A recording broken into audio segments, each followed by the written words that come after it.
नमस्कार दोस्तों, एक महत्वपूर्ण अपडेट है मध्य प्रदेश के सभी विद्यार्थियों के लिए।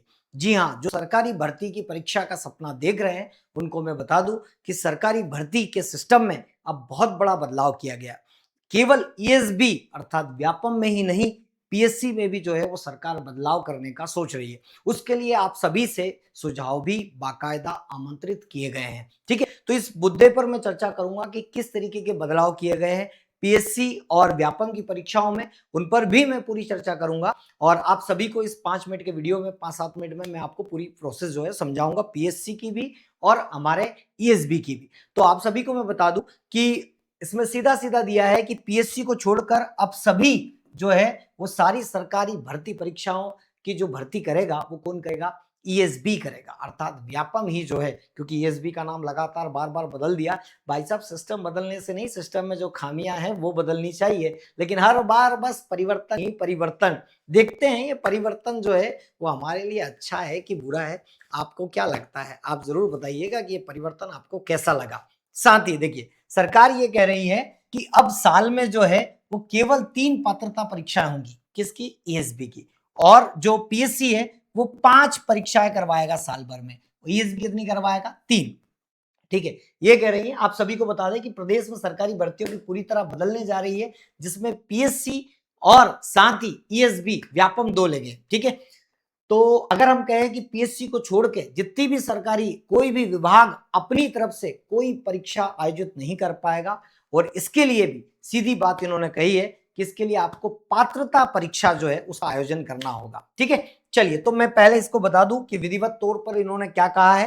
तो ये इन्होंने राजपत्र निकाला है इस तारीख को। ठीक है, और इन्होंने ऐसा कर्मचारी चयन मंडल आयोग की भर्ती परीक्षाओं को संचालित करने के लिए आप सभी गणमान्य नागरिकों से सुझाव मांगे हैं कि यदि किसी व्यक्ति को हमारे ये सिस्टम लागू करने जा रहे हैं, इसमें किसी को कोई आपत्ति है, तो आपके सुझाव जो है वो सादर आमंत्रित है, आप इनको सुझाव दीजिए। अब ये माने आपके सुझाव या ना माने ये तो समय बताएगा, लेकिन इन्होंने आपसे जो है बाकायदा सुझाव मांगे। हो सकता है आपके सुझाव मान लिए जाए। जरा देखिए, इन्होंने कहा है कि जितने भी नवीन प्रारूप नियम है उनमें जन परामर्श आपसे मांगा जा रहा है, और आप सभी को बोला है कि आपको सभी को सूचित किया जाता है कि राज्य शासन द्वारा कनिष्ठ सेवा संयुक्त परीक्षा नियम 2026 अधिसूचित किया जाना प्रस्तावित है ना। और इसका पूरा विभाग की वेबसाइट पर भी जो है इसका डाटा पूरा का पूरा अवेलेबल है। साथ ही अगर किसी व्यक्ति किसी संस्था या किसी हितधारक जिसको ऐसा लगता है कि ये परीक्षाओं में जो है वो सुधार ऐसे नहीं होने चाहिए, तो वो व्यक्ति अपनी आपत्ति या सुझाव देना चाहता है, तो 5 जून 2026 तक लिखित रूप से आप जो है ये मेल दिया है इन्होंने, इस मेल पर जो है वो आप जो है अपने सुझाव भेज सकते हैं। ठीक है, अगर आपने या फिर आप जो है वो ये उनकी जो विभाग की वेबसाइट है इस पर लिंक के माध्यम से भी डायरेक्ट विभाग को सुझाव दे सकते हैं। अगर आपने निर्धारित समय अर्थात 5 जून 2026 तक अपने सुझाव नहीं भेजे, तो बाद में प्राप्त होने वाले सुझावों पर कोई विचार नहीं किया जाएगा। ये हमारे अपर सचिव मध्य प्रदेश शासन के जो है सामान्य प्रशासन विभाग से जो है इन्होंने जो है ये प्रसिद्ध किया है। अब इसमें मैं आपको बता दूं कि इसमें क्या होने वाला है। तो इन्होंने ये कहा है, इसके माध्यम से आपको बता दूं कि संयुक्त अर्हता परीक्षा व्यापम 3 परीक्षाएं करवाएगा, जिसमें संयुक्त तकनीकी परीक्षा, सामान्य परीक्षा, शिक्षक भर्ती परीक्षा। अब इसमें डिटेल में क्या है कि जो भी 3 परीक्षाएं होंगी उसमें जितने भी टेक्निकल विषय हैं, है ना, टेक्निकल विषय बी वाले जितने भी सब्जेक्ट है उनकी एक परीक्षा होगी। इसके अलावा जो हमारे सामान्य ग्रेजुएट है, सामान्य ग्रेजुएट व्यक्ति जिसने ग्रेजुएशन और पोस्ट ग्रेजुएशन जिन लोगों ने किया है, अगर उसकी बात करें तो उनके लिए एक भर्ती और एक शिक्षक भर्ती के लिए। ठीक है, ये 3 भर्तियां जो है वो साल भर में होगी, और इन सभी में जो प्रश्न पत्र होगा वो 100 अंकों का होगा। कितने अंकों का होगा? 100 अंकों का होगा। अगर हम बात करें कि ये टेक्निकल है, तो टेक्निकल में 25 नंबर का जो है वो सामान्य प्रश्न पत्र होगा, और 75 नंबर का जो है वो विषय से संबंधित, जिस विषय की आप परीक्षा दे रहे हैं उससे। बाकी अगर हम इसकी बात करें सामान्य की, तो इसमें 25-25 के जो है वो 4 पार्ट होंगे, कुल मिला के 100 का पैटर्न होगा। तो इन्होंने कहा है। चलिए, तो आपके जो प्रश्न है दैनिक भास्कर ने बहुत अच्छे से समझाया है कि आपके प्रश्न क्या क्या बन सकते हैं। तो आपको मैं बता दूं आपके कि कौन कौन सी पात्रता परीक्षाएं होगी। तो ईएसबी हर साल 3 परीक्षाएं करवाएगा। कौन कौन सी? तो इन्होंने कहा है कि एक तो तकनीकी परीक्षा करवाएगा। तकनीकी परीक्षा के अंतर्गत आपकी आ जाती है कौन कौन सी? तो इन तकनीकी परीक्षाओं के अंतर्गत आपकी इंजीनियरिंग, कृषि, कानून, पैरामेडिकल आदि की परीक्षाएं होंगी। इसके अलावा सामान्य पात्रता परीक्षा, इन्होंने कहा कि जो सामान्य ग्रेजुएट है ना, तो एक तो इन्होंने कहा कि सामान्य परीक्षा करवाएंगे, जैसे आपने बीए किया है, बीएससी किया है, बीकॉम किया है, इससे अगर आप ग्रेजुएट हुए हैं तो इसकी सामान्य भर्ती परीक्षा भी जो है वो आपकी करवाई जाएगी। अब इसमें आपको क्या क्या पूछे जाएंगे उन विषयों पर भी इन्होंने बात की। तकनीकी परीक्षा और सामान्य परीक्षा का पैटर्न कैसा होगा, तो इन्होंने पैटर्न कहा कि दोनों में जो है वो 100 नंबर के जो है पेपर होंगे, 100 नंबर के पेपर हो गए भाई साहब। अगर आपका तकनीकी है तो उसमें 25, जैसे इन्होंने कहा कि सामान्य पात्रता परीक्षा है, इसमें 4 हिस्सों में बराबर बटेगा, जिसमें आपके 4 हिस्सों में आपके क्या क्या विषय होंगे तो जरा देख लेते हैं 4 हिस्सों में।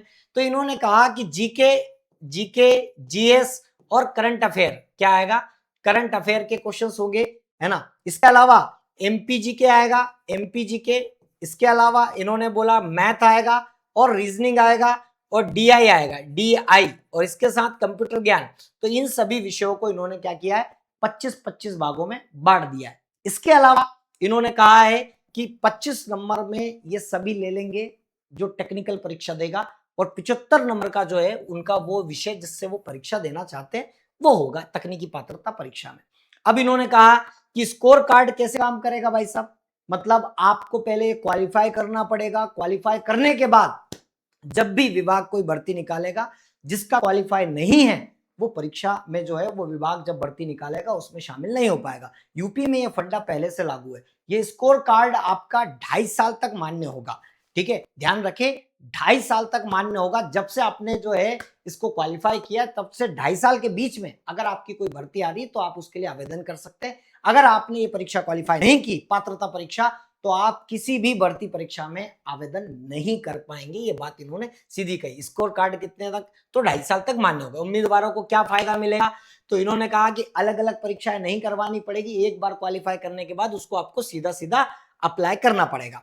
पीएससी ने भी बोला है कि विभागों को हर साल जो है वो 30 सितंबर तक जो है वो पद कितने खाली है वो बताने होंगे, और इन्होंने कहा है कि जो एक ही 5 परीक्षा करवाएंगे टोटल अलग अलग तरीके से, पीएससी 5 करवाएगा और हमारा व्यापम कितनी करवाएगा, 3।